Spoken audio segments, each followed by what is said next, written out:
Welcome back, educator. This is Vicki Davis with Cool Cat Teacher Talk, where we talk about what matters in the classroom.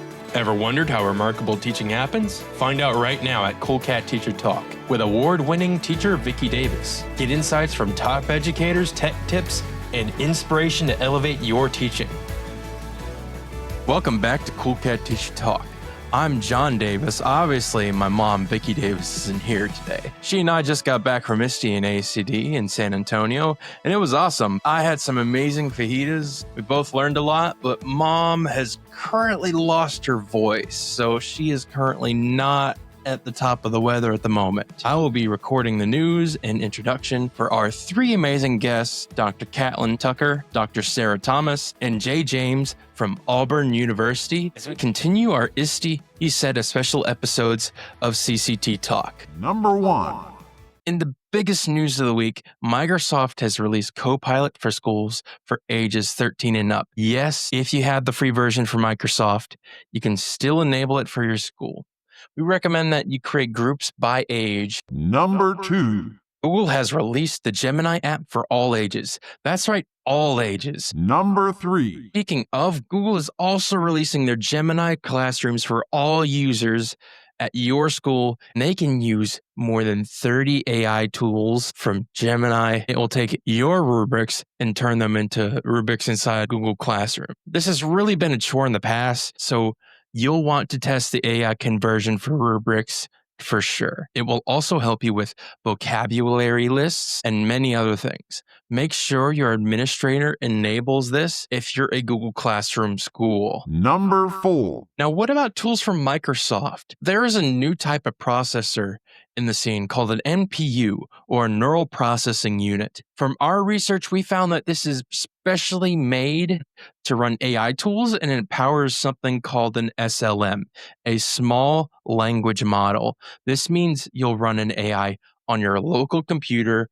without any data going to the cloud. Number 5. And so Microsoft has made this model called the Teach module that we tested at ISTE. So basically that means that you can click on a PowerPoint, a Word file, and whatever else you want and turn it into other resources for kids, quick quizzes, activities, and more. Number 6. So whether you're using Microsoft or Google, you have some work to do right now and decisions to make about what is appropriate ways to put AI in your classroom. As Mama shared on last week's show in her ISTE write-up, some are discussing how introducing AI too early in the learning process is not promoting learning. Also, having AI write your papers, zero learning and retention. Don't do it unless you want to cheat yourself out of an education. Number 7.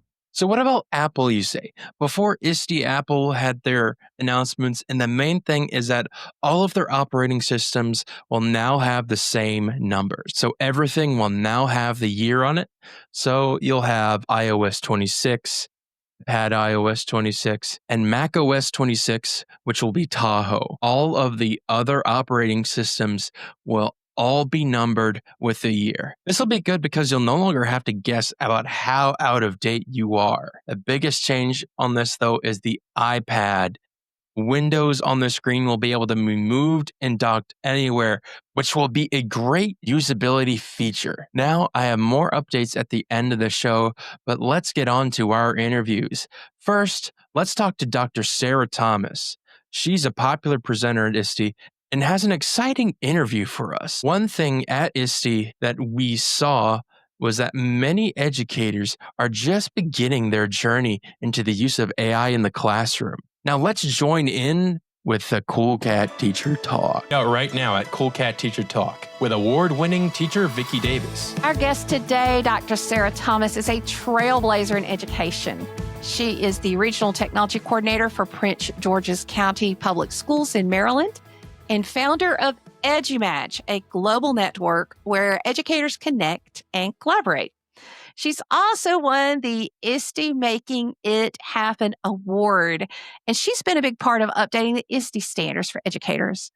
At ISTE 2025, she's spotlighting the intersection of AI and education. So thank you for coming on the show, Sarah. Oh, thank you so much for having me, Vicki. I'm so excited to be here today.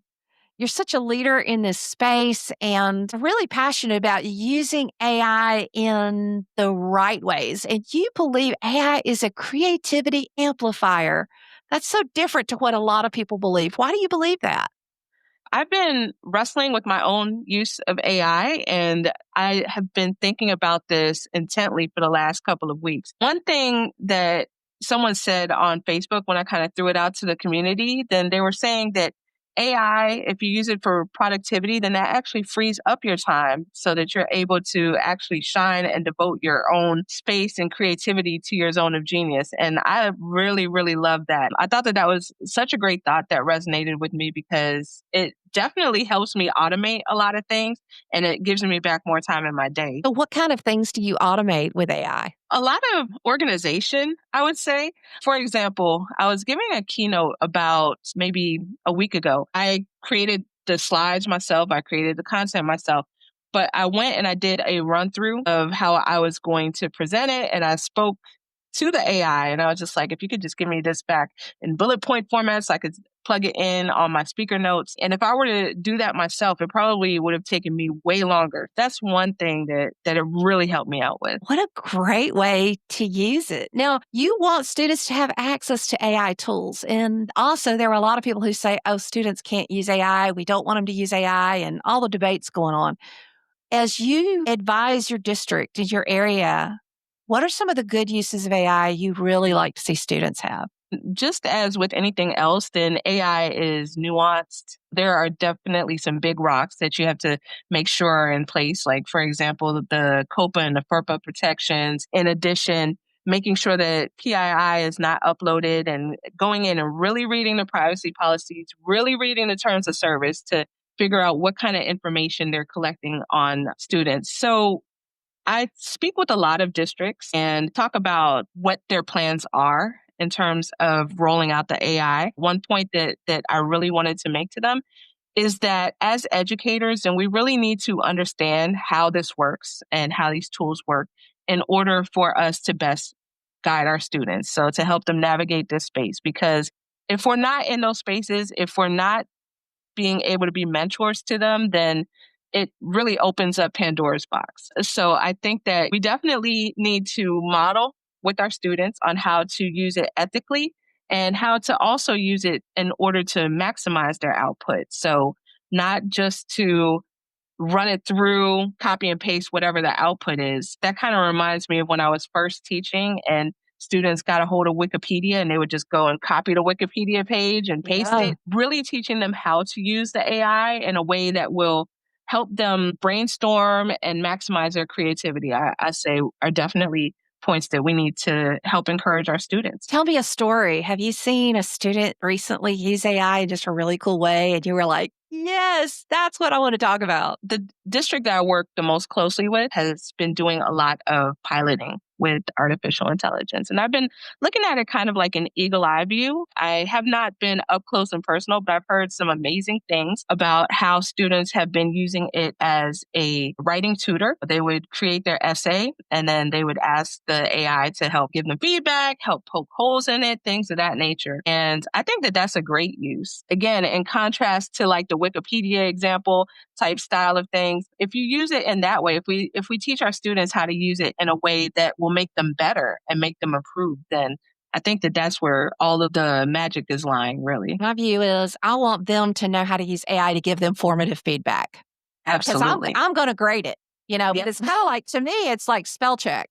I won't take it if they haven't spell checked. And now I don't even want to take it unless they've gotten that initial AI feedback, because why should I be the one getting the feedback and sitting there going through it? Like, can't they do that and then level it up? Do we help educators move from fear to using AI in the classroom well? Because there is a lot of fear. That's understandable. With a lot of new things, there is that fear. And as we know, AI has its pros and its cons. When I first started out learning about it, I was just like, yes, AI, but the more that I use it, the more that I learn, then I'm just like, okay, there's things that we need to keep in mind. So I think that the key is to making sure that everyone is well informed of the good and the bad, so that when situations do arise that do speak to the educator's fears, then we know how to circumvent that. We know how to navigate those situations. I think it was Carnegie that said, if you're afraid of something, than to think of the worst possible outcome and then Yeah, to prepare definitely. against that. So once we have those action steps in place, then that really changes the game for a lot of people. Sarah, I can't even believe it. I just recorded my recommendations of books for the summer, and Dale Carnegie's How to Stop Worrying and Start Living was one of those books because I feel like fear is paralyzing kids, adults, so many people, especially as it relates to AI, because there are some AI views that I think are over the top. Okay, we're going to marry AI or all that. Like, that's not healthy. I'm pro human, We do have to know how to use it. So let me ask you this. Is there one piece of advice to teachers just starting to integrate AI? And what would it be? And is there a story behind their advice? Oh, that's a good question. So I would say, I'm just speaking as someone who has been in central office for the bulk of my career. And we definitely want to keep ourselves safe. We want to keep our students safe. So when using AI, just being sure not to enter that personally identifiable information, keeping that secure. And thankfully, I do not have a horror story, but I can give you a hypothetical scenario. Like, for example, if this is input into an AI system without safeguards, for example, then it could help to train the model. And then all of a sudden, my model will know that, hey, little Jimmy who goes to such and such school likes blah, blah, blah, blah, blah. And we really don't want to give that information about our students. So I would say safety first, definitely safety first. And on the flip side of that, also evaluating the output. So I know I spoke to the Wikipedia example with our students, and it's so easy to fall into that trap ourselves, but we want to make sure that we verify whatever AI gives us as an output. And I heard someone say the 80-20 rule. So even if it does 80% of the work, that 20% that eyeballs on it, the tweaking it, then that's definitely something that we need to do as well. And I do have a story about that one really quickly. This didn't happen to me, thank goodness, but a lawyer who had used AI to look up like case history or something like that. And I actually tried to use the output in a courtroom, but most of those were hallucinations. So you always got to go back and verify. Because we're ultimately responsible. Yes, for sure. And tools like Perplexity, I mean, that's why I'm kind of liking it, just because it can be more accurate. I like to play Find the Lie in AI with my students. And so we use different models about something we know. And the way they do it is it's like, who's the greatest basketball player who ever lived? What's the best movie ever created? Like something they know something about. So they can see, hey, this might be debatable, Yeah, Because totally. they think there's like the answer. So as we finish up, think about, we're recording this before ISTE. This will air after it.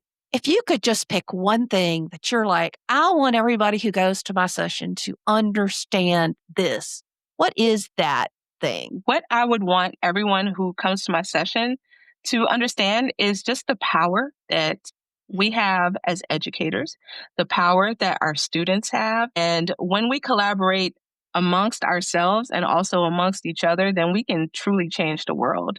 So that would be my one takeaway. What do you say to people who say that AI can help with a teacher shortage? It can maybe help brainstorm some solutions, but the AI is not going to take the place of a teacher. It can help with like instructional practice, but there's nothing like a human being. Like you said, you're human first, you're human centric. I agree with that. Yeah, a robot's not going to take the place of a teacher. We would never think that a robot could be a doctor. It's highly insulting to the professionalism of teachers. It's just, we've got such a teaching crisis now. Everybody I ask these questions says it's about relationship. And I always say you have to relate to educate. So Sarah, Dr. Sarah Thomas, where are the places that people can go to connect with you? Absolutely. I would love your listeners to connect with me. I love to talk shop and all of that. So you can find me on the socials, Sarah the Teacher, SarahDateechur. And you can also find my organization, EduMatch, at edumatch.org. So definitely reach out, click on that Work With Us page if you want to get cozy and see how we can help support you. Thank you, Sarah. I appreciate you for coming on the show. Ever wondered how remarkable teaching happens? Find out right now at Cool Cat Teacher Talk with award-winning teacher Vicki Davis. Dr. Thomas shares what many of us feel, that humans are irreplaceable when it comes to teaching. But if you've listened to ISTE Stage on Sunday night, ISTE ASCD CEO Arthur Kulata talked about how we need to identify what AI can do well and not having it do things AI can't do well. Many of those discussions in the hallways at ISTE were about what AI should do and what it should not do. And these are the questions we need to all be asking each other. So some teachers say that AI is helpful in lesson planning. A type of lesson plans many teachers use is called UDL, or Universal Design for Learning. And our next guest, Dr. Catlin Tucker, is a UDL expert who has the perspectives on AI. Let's go in that interview.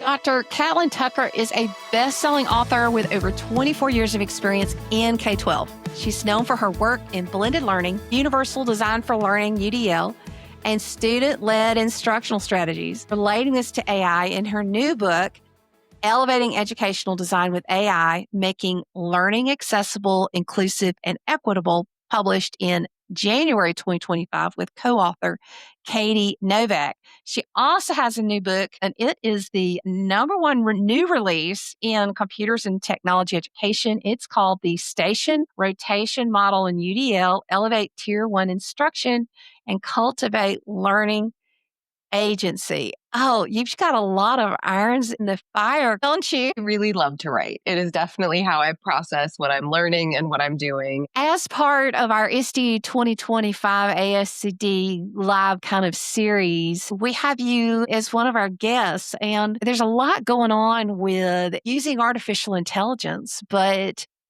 not all uses are great. There's been some recent research out of the University of Pennsylvania, University of Michigan, and they had a paper entitled Pedagogical Biases in AI-Powered Educational Tools, the Case of Lesson Plan Generators. And they looked at 90 lesson plans, and they found that those tools weren't really measuring up. Your book takes a different approach to this. So what are your thoughts on this research, and how should educators be using AI for lesson planning? That book, actually, the concept really blossomed out of my concern about the conversations happening around AI use on social media. So I would be on Instagram and you'd see teachers getting so excited, like, look at this tool. I can copy and paste a standard in or a learning objective and it spits out a lesson, or it spits out an entire unit. And I thought, ooh, I'm not comfortable with this. Like, it's not spitting out a new and improved lesson. It's spitting out the same one size fits all teacher-led experiences that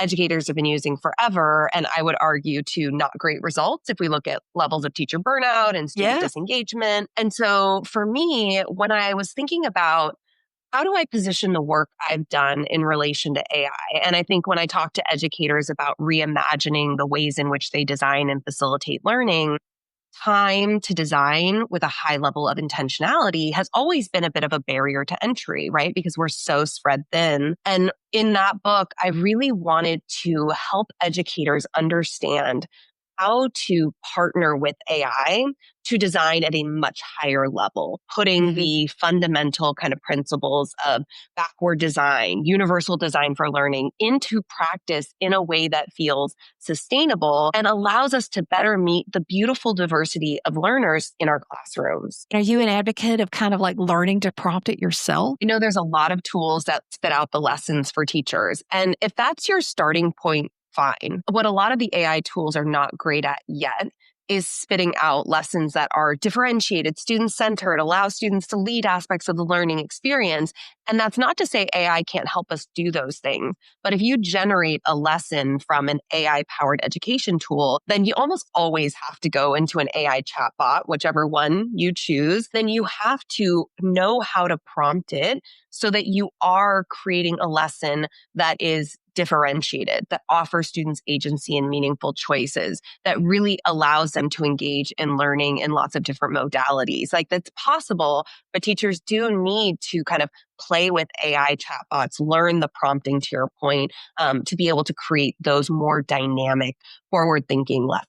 And I like to create projects for each class trained on standards. And a project is kind of like a little piece of training data that's, trained on my class, the methods I like to teach, and some of my best lesson plans. Because the other thing is, a lot of these tools that are out there that, like you said, a lot of people love, they don't give you access to the most recent models. And the newest models that have come out from Claude and the O3 model in particular with ChatGPT, if you're science and math, you should be using the O3 model and not any of the others. And these old tools, like the ones that came out 2 years ago, right, are using the old models. Can we even say that? Old tools. I mean, it's going so fast, the rapid acceleration of like growth in this space. I think 2 years is, we can legitimately say it's an old model, right? Well, Peter Diamandis in his book, The Future's Faster Than He Thinks, says that pretty much 10 years will have 100 years of change. So 2 years, I mean, what is that? 20 years of change? So, and it feels that way. So when the teachers come to you and you have a heart for teachers, the teacher burnout, the teacher frustration, and UDL is a beautiful way, like when I'm redoing work, looking at the UDL framework and training ChatGPT or Claude or whichever tool I'm using on that framework is a pathway to more engaging lessons. But what's your message to the teacher who's just beginning? This AI stuff is just going over their head and they don't know where to start. I totally empathize with educators who are feeling like this is so much to keep up with. My message almost always, doesn't matter what we're talking about, is think big, get excited about the possibilities, start small. So if you are an educator who's fully bought into universal design for learning, you don't have to convince people that designing for access and inclusion and all of these things are valuable, but how do you do it in a way that feels sustainable and meaningful in your current kind of class design or your curriculum? And so I would say if you're just kind of getting started with AI and your focus is, hey, I really want to universally design lessons and learning experiences, maybe the first thing you're doing is working with the AI to create construct-specific options or choices, right? Really honoring student agency. But I think even giving students two meaningful choices, for a lot of teachers, that's a lot cognitively to think about what's an equitable choice here. What are two choices that are going to target the same standard skill concept? And really, more of those small wins where they're like, that's a great idea. Or, hey, I'm about to start a sequence of lessons. I want to design a pre-assessment activity. Going in and working with ChatGPT or Claude and saying, this is the standard we're going to focus on. I want to pre-assess my students. Can you as a curriculum designer and generate some, options that might appeal to different kinds of students so I can accurately assess what they already know or what they can do. Then you start to get all these small wins and then teachers get excited. And I think they're more apt to spend time working with AI to do other things. Sometimes I feel like some of the folks I've talked to, it's like, hey, I'm supposed to have these boxes full, so I'm just going to use AI to fill the boxes and then I'm just going to teach what I want to anyway. And that's not what we want. And for me, a lot of the standard stuff just hasn't generated the stuff that I want, Right. But it sounds like it's a process. So I know you have a framework. Can you give us kind of in a 30,000 foot view to help educators understand, okay, there is hope for me to know how to truly improve my lessons in a meaningful way? Because, the research I've seen basically says, hey, I can write a good lesson that maybe might help a beginning teacher. But once you get a little bit of experience on you, it just doesn't measure up.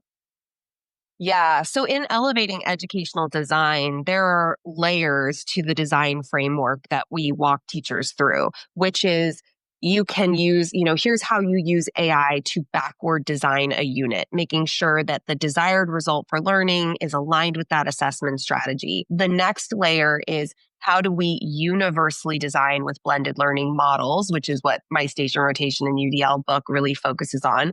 But how do you design the lessons to proactively try to remove barriers? Then the next layer is, are we collecting data as students progress through a sequence of lessons? And how are we using that data to be responsive to student needs? Because as proactive as we're being to try to remove barriers and set them up for success, some kids are going to really leapfrog forward and need next level challenge to stay engaged. Some are going to need much more support and reteaching and scaffolding to make progress. And then the final tier down is really like, how do we also help to cultivate resilient learners who are strategic, they're flexible and adaptable. As a teacher, you can bite off the whole thing if you want, if you're designing lessons or units from scratch, or if you're like, hey, I already have these lessons. Now I just really want to focus on the universal design, the blended learning and that piece, and then being responsive to student needs. So there's kind of different entry points depending on where a teacher is at with their design work. When I think about UDL and I think about an interview I did many years ago with Bernie Dodge, who invented WebQuest. And he said, a lot of what I see out there that people call WebQuest aren't the spirit of what I intended them to be. They've turned into a worksheet. When you look at a UDL lesson plan and you're like, okay, I think they're missing the point, and I'm not trying to insult anybody. I just want to bring to light our biggest mistakes as well-meaning educators who love kids. What are those mistakes that people can make that you're like, oh, you're not quite there yet in your thinking? A mistake for sure is we're giving students a choice, but they're just kind of like random choices, right? They're not connected. If we're going to give students flexible pathways through the learning experience by giving them a meaningful choice still should be helping learners to understand the same concepts or skills, right? They shouldn't just be like, well, they could do this random thing over here or this random thing over here. And so that construct specific choice is important.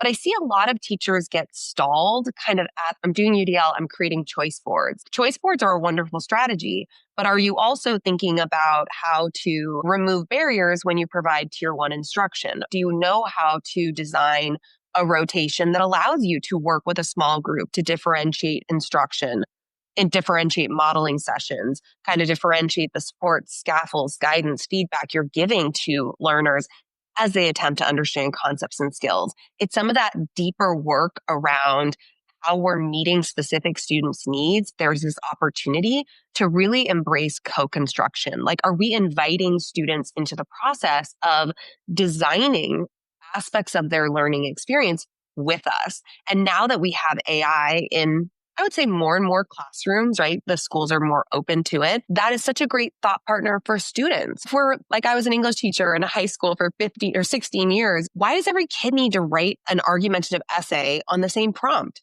Why don't you design your own prompt with AI? And then we can have a quick conference, make sure it's a solid prompt. And then boom, now you're writing something you're maybe more interested in. Or I want to assess, can you do this thing or do you understand this? What's a way in which you want to propose you could demonstrate that understanding that would appeal to your strengths, your interests, your preferences? It's like there's UDL beyond the choice board. We want to be careful of making sure those choices are construct specific. And then where are those opportunities to kind of reimagine our instructional approach and strategies to really work directly with small groups and individual learners to meet their specific needs and co-construct learning experiences with them? I love that answer. And one of the things I love about that answer is the sophisticated way of an expert teacher. Because I see so many who are coming at education from outside education saying that, hey, AI is going to solve our teaching shortage. AI can teach. The AI is a tool and it has purposes, but I find it highly insulting as a teacher to even think that like all that you talked about is so far past what any model could ever do. Like, what do we do to help people understand that the scaffolding and the differentiation and the working with the groups and the rotations and giving students authentic choice that matters to them? Your keyword there is meaningful choice that actually means something, which, as you said with the prompt, when I do my app design project, it takes 4 to 5 days to determine the app they're going to build.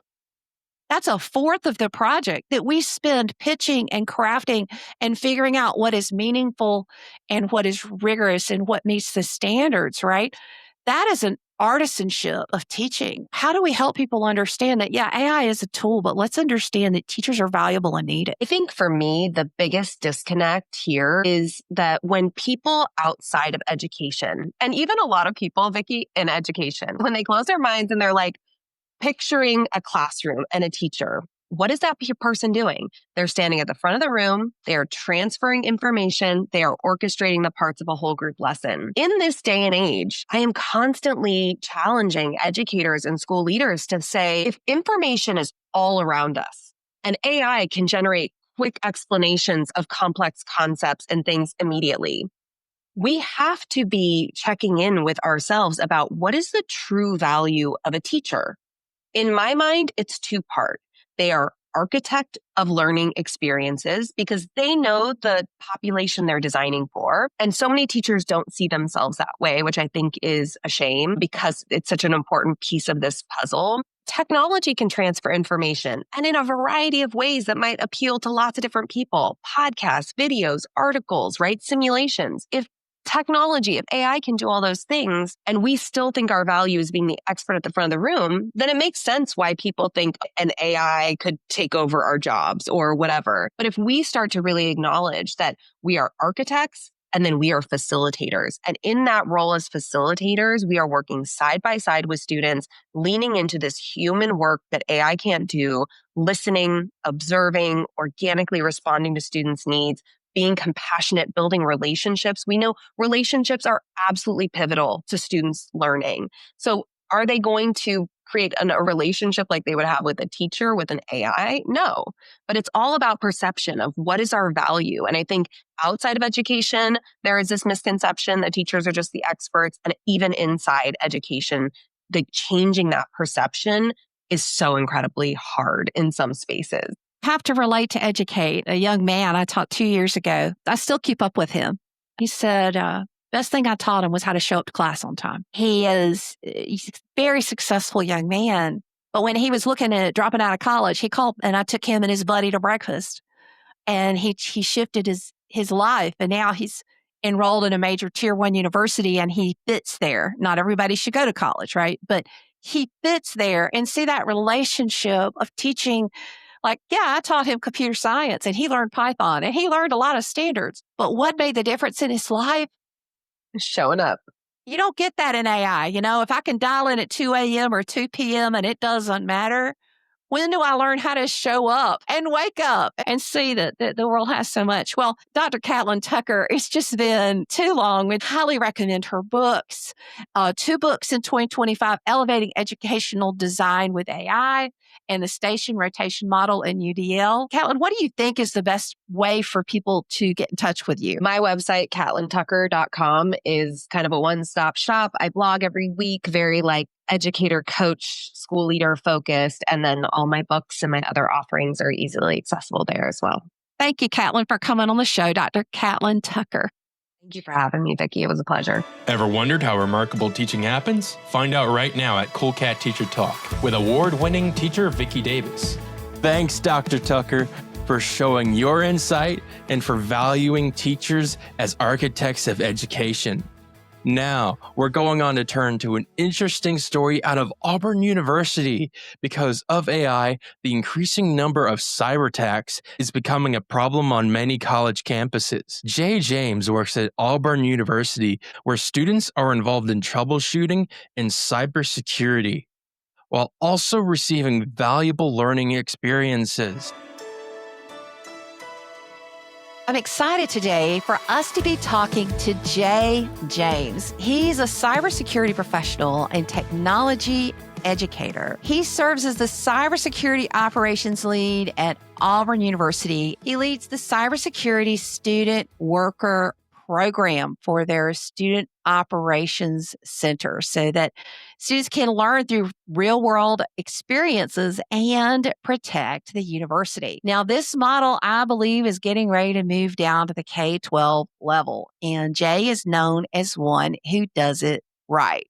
So, Jay, how would you characterize an SOC? Like, what does it look like and what do students do? Security Operations Center can look a lot of different ways. And I feel that when you throw students in the mix, it looks a little bit different. Primarily, what a Security Operations Center does is that we monitor what goes on in our environment to find malicious activity. So, finding the bad guys and figuring out what they do and then stopping them. Now that we can integrate students into that experience, we are giving them the tools to take a lot of those actions while also teaching them the skills that they need for when they go to the next level. So bring in students as freshmen, and then they stick with us throughout their years, and they get all of this real world experience while learning theory and while going through practice and something in a way that helps benefit the university as well. Right now, there's 400,000 job shortage in cybersecurity, but you're not bringing in students who just know everything. I was reading one article to prepare for today who said,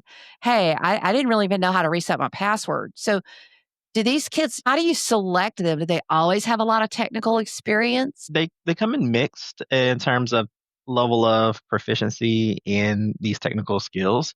But what I've learned is that when I interview the students, the ones that do the best are the ones that are passionate, the ones that are curious, the ones that really want to do it. And when they come in, they have that aptitude. It's really easy to teach them and get them up to speed, get them to learn all of these new things because technology changes so quickly, especially in this space, to where there might be certain things where they're learning in year one that might change by the time that they're a senior. So it's really about having that aptitude and that curiosity and wanting to do it.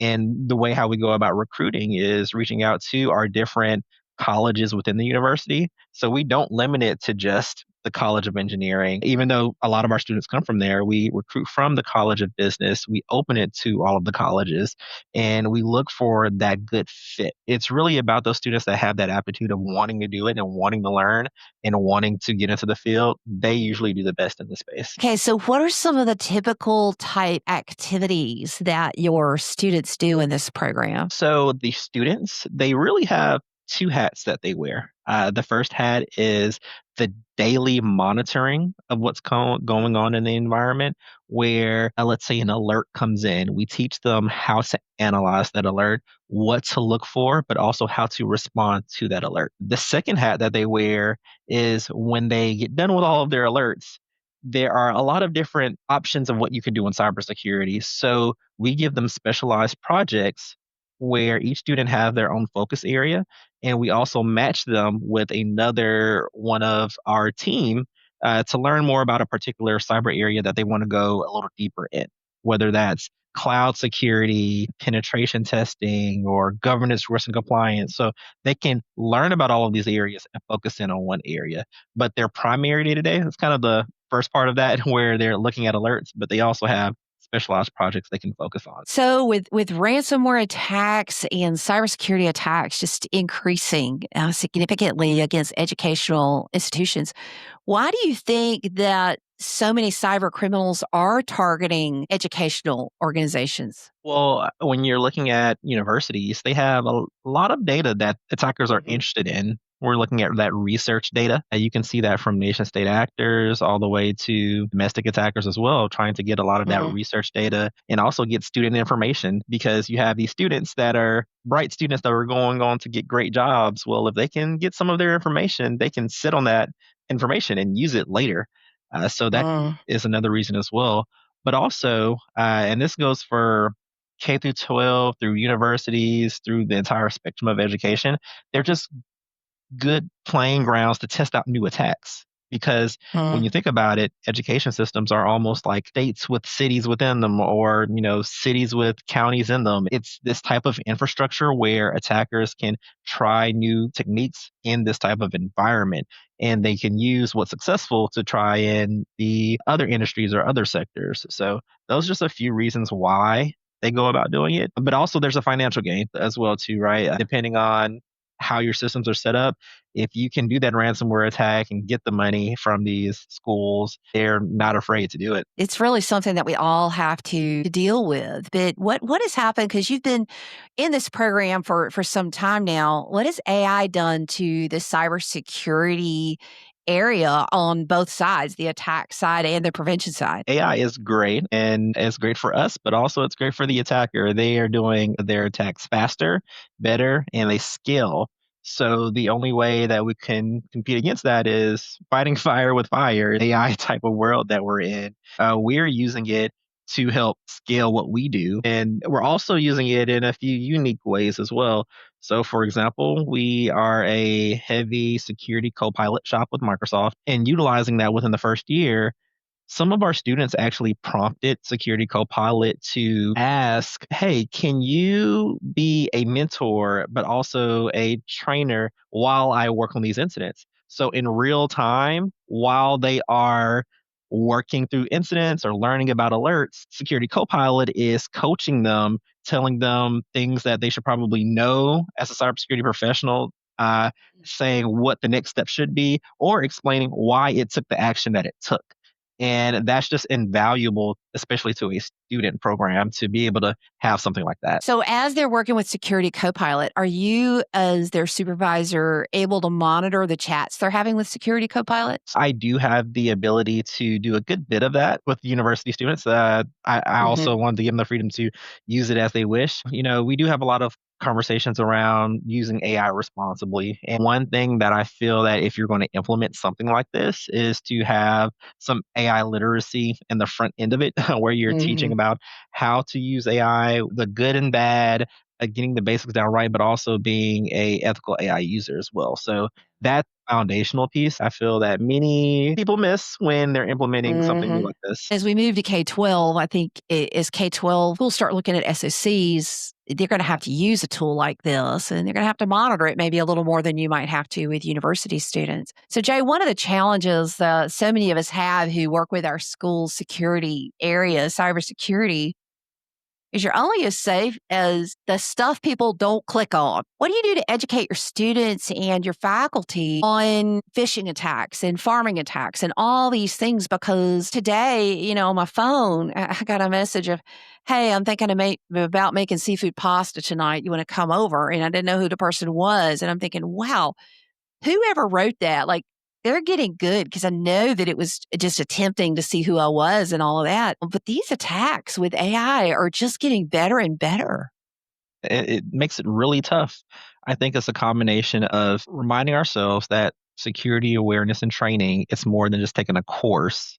Like, the goal is to change behavior. So sending out those periodic tips, just sending out some reminders to keep it to the front of their mind, because it's not necessarily, individuals not knowing what to do. It's just in that moment, right, where you might not be thinking about what you learned in that class or that course. So being consistent with it, where you don't have to put them in the training every single week, but you can send out reminders, send out tips, just keep that culture. Maybe have some signs throughout wherever you're located. Maybe you have something that you want to sit on someone's desk as a reminder. These things help continue to tell those stories about what's going on, because like you said, it's much, much harder now with AI and the type of information that they get from us to use against us. Yeah. So, Jay, as you talk to other colleges and even K-12 about, hey, I think I might need a student operations center and improve the cybersecurity, because I promise every single K-12 school, as well as every university, I think universities know it. I don't think K-12 as much truly understands that cybersecurity is an issue. What's your advice for those who want to start a program like this? Start with where you are. For universities specifically, think about what you're already doing today and how you want to grow upon that. And then also start to build somewhat of a project charter out of explaining exactly what you want to do and how you want to get it done, because you're going to have to sell this to someone. It wasn't an issue I really ran into, but something that I can see being a problem for other universities is that, hey, do we really want students to have this much access to see what's going on? And especially from a university standpoint in higher ed, I think that we don't give students enough credit. They're also students of the university, so they have to sign all of these agreements of what they will and will not do at the university. So it's just an invaluable experience to them, and it helps us so much. So definitely looking out for that, building out a good charter. But to expand beyond that, so let's say if you're looking at high schoolers that are interested in these programs. I think they might require a little bit more hand holding. I would argue that there is something for everyone at every level. Like there's something for them to do. There's something where they can contribute towards a SOC and learn and grow from there. And you just have to put the guardrails about around what you want them to do and what you don't want them to do. And it takes some trial and error, but like you have to think about that at the beginning, and that'll help you along the way. Your plan that you start with won't be the plan you finish with, but having that good plan to start off with will pay dividends in the end. Are there some resources for SOC administrators? Because, I mean, here's the great thing. You and some others like you have kind of blazed the trail for other who's starting to do this model, because the fact is, it's looking at starting salaries, and starting salary for an entry level cybersecurity technician is $90,000. Like, that's significant. And we have a 400,000 job shortage here in the US. Like, this is a big deal. So hands-on is how they have to do this. But where do you go? Do you have a group? Do you have people who talk? How do you get those information from other people who do what you do? I did want to make a point that you brought up about that 90,000 and the amount of jobs. Like you said, what I see in the industry, the biggest issue that we have with filling those jobs is the hands-on experience. You know, there's a lot of resources around getting certifications. There's a lot of resources and plans around getting that formal education, right, taking classes, but it's that hands-on piece that's missing. And that's been the game changer for the students that come through my program. And to answer your question around where you can find resources, well, one, I think starting with broader SOC resources, if you don't have a SOC at all, is a great place to start, just to see where a SOC should be. And you can use tons of resources online around how to get started with a SOC. Next, I would say EDUCAUSE is a great organization for higher ed. Well, just education in general, but for higher ed, if you want to start a student-led SOC, where I have a lot of conversations in those groups. And Microsoft actually has released a few guides that help support how do you build out the student SOC. And this is a newer thing that they just released. There's starting to be more conversations around student SOCs and resources that are online that'll help give you guidance. When in doubt, I think that the education community is very collaborative. So if anyone reaches out to me, or if anyone reaches out to others in the space, people are willing to help each other out, answer questions to get started. I do my LinkedIn searches and see who's working certain roles and seeing if they have SOCs, and just ask them a few questions. And it's a very open and collaborative environment. I would recommend that as well. So Jay James serves as cybersecurity operations lead at Auburn University and leads their student operations center, their SOC. Thank you for coming on today's show. I will include your bio, all the information in the show note. This is fantastic. It's exciting. It's sad we have to do this, but the truth is that we need more people involved in cybersecurity, and they do need that real world experience. I think it's a genius idea. There are ways to do it. So Jay, thanks for sharing all of this. Thank you for having me. Ever wondered how remarkable teaching happens? Find out right now at Cool Cat Teacher Talk with award-winning teacher Vicki Davis. Thank you, Jay James, and welcome back to Cool Cat Teacher Talk. Well, ISTE 2025 is in the books. Thank you to John Davis, my son and producer of this show, for opening and closing today's show. We had to run a rerun for the week after ISTE because I had the worst sore throat ever. But it was earned well with lots of learning and talking to remarkable educators. Now, John will finish up the show with some of the top tools at ISTE, but in the meantime, I wanted to give you a little bit of the hallway talk. First, Microsoft has rolled out Copilot for kids 13 and up, and Google Gemini has rolled out its AI to all ages in our schools. The only problem?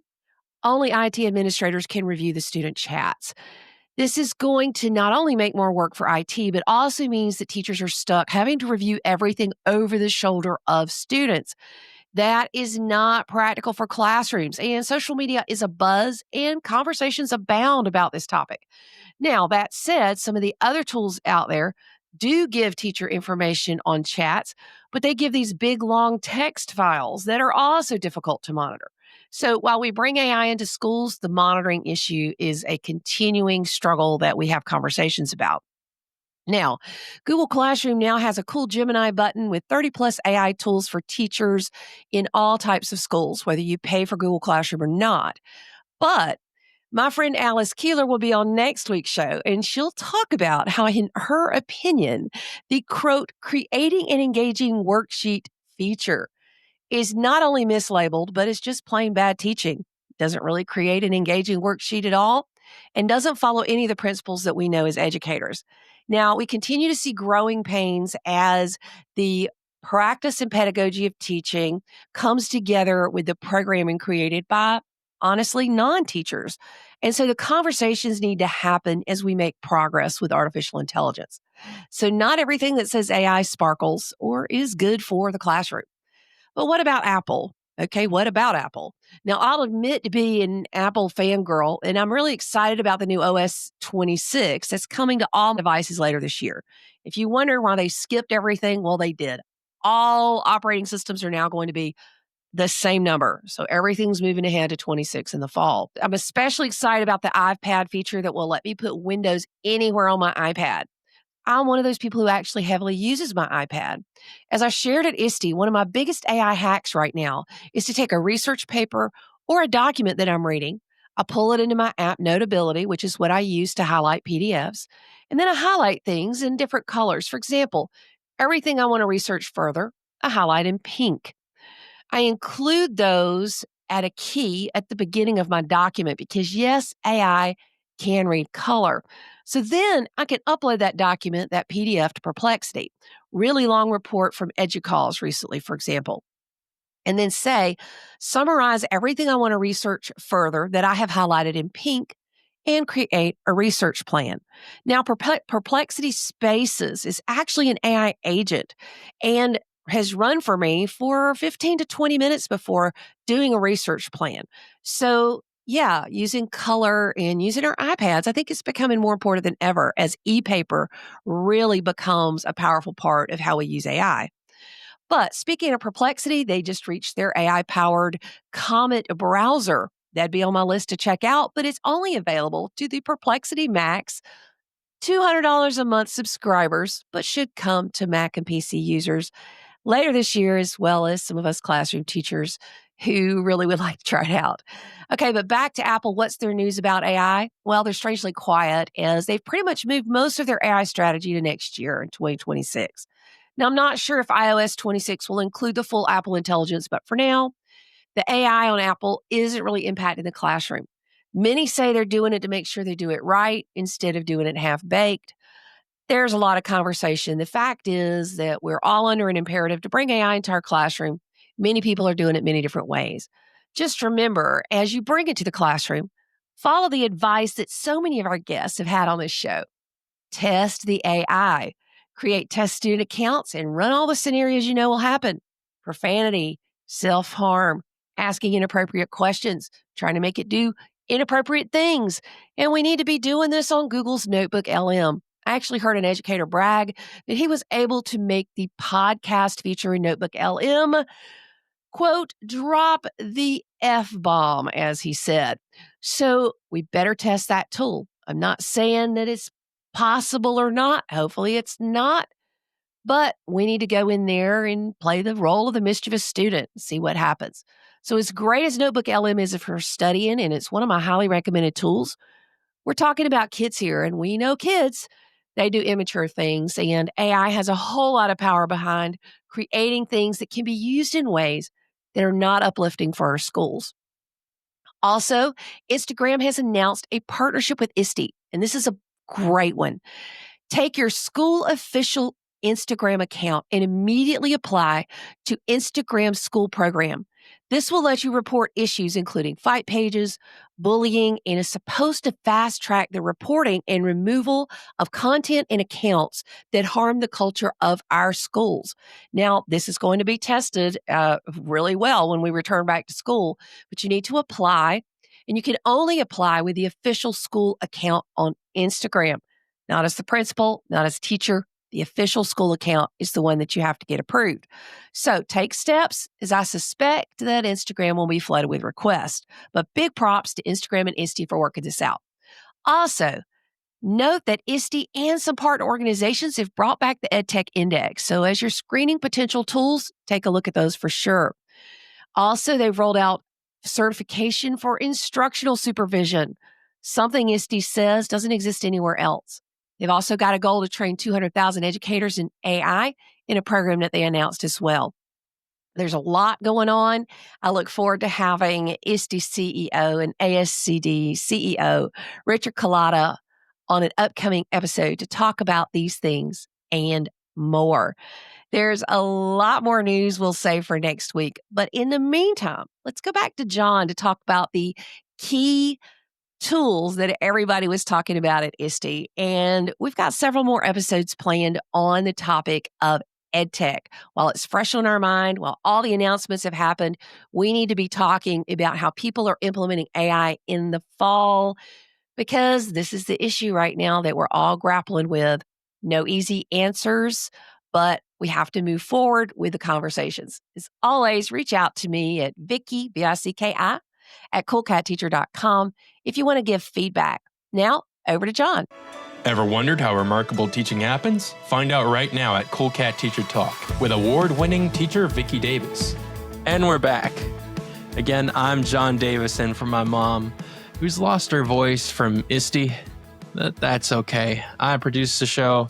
I'm not a teacher, but she's written all of this to help keep you updated. As we finish up, we want to share these tools that people talked about the most. App number 1, Brisk. Brisk is an add-on tool that uses AI and is a Chrome extension. Whether teachers are using it to generate feedback on student work, of course, with the teacher making the final entries, or having it help you write emails and many other things such as quizzes. App number 2, Snorkl. That's spelled Snorkl.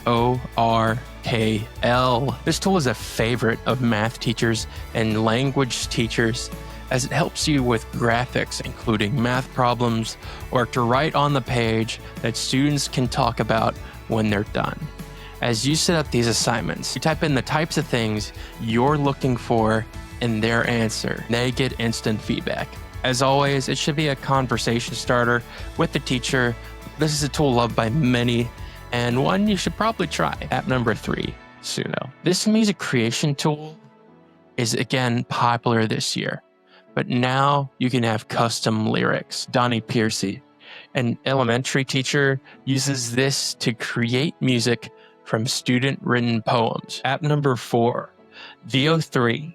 This is Google's new video tool, where the cool thing about VO, it also generates voice and conversations. App number 5, Google Notebook LM. This tool is huge right now, but is available for all ages and has an interactive podcast feature. It seems like many tools are being created to help students study better. So we need to mention that many Google Notebook LM features are coming to Microsoft OneNote. So if you're an M365 school, you need to check out those new study features. Now that's just the tip of the San Antonio iceberg. We'll be back next week with even more hot EdTech tips and AI news from ISTE/ASCD. Thank you for listening to Cool Cat Teacher Talk, where we talk about what matters most in the classroom. This is John Davis signing off from Vicki Davis, who left her voice back in San Antonio. She'll be back next week. See you later, educator. I'd also like to mention that Cool Cat Teacher Talk is now a podcast, so subscribe in your favorite podcatcher. Stay in the loop. Visit coolcatteacher.com. Follow at Cool Cat Teacher everywhere you connect. See you later, educators.